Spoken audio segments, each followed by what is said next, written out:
what we heard in the previous session was that currently new firearms licences in Scotland are £88 and renewals are £62, and that's centrally determined and hasn't changed for a number of years. Now, I may have misheard you, Cabinet Secretary, but in your response to Ms Black, you said that this area was potentially not as related to public safety. But I think one of the challenges is the fact that the difference between the cost to the police and the actual cost of applications is because that difference is we need to ensure firearms licensing for public safety reasons. But I'd be really keen to hear what's your thoughts on whether applicants should be covering the cost of their licences.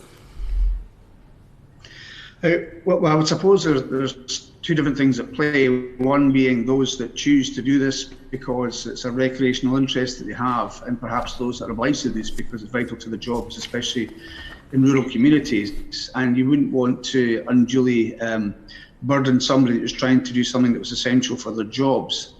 I do think, though, you have in local authorities often the kind of presumption of whether it's a planning or licensing application that you do try to wash your face in terms of the costs associated with processing the application. So it's something I think that should be looked at. We currently feed into the fees working group. I forget the exact title of it, but the Scottish Government are involved in that just now, and I think it is something that could be usefully looked at. Of course, it may help to provide further income to the police force, but I think I would want to make sure that we were not unduly penalising those that relied on these licences for their work.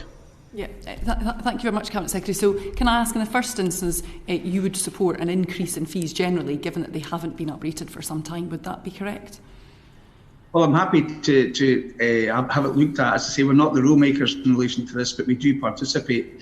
And of course, as we've just heard in the previous discussion, inflation is running very high just now. So, and with that, of course, the related issue of just pay increases will have some bearing. So I think it's a good time to look at that, yes. Yeah, it certainly didn't sound from the previous session that the police service were able to wash their face. But what I also heard there, Cabinet Secretary, and just to clarify, is that you potentially would support a two-tier system where there were different costs related to the fact whether somebody required a firearms licence for carrying out employment or was seeking a licence for leisure purposes. Is that correct?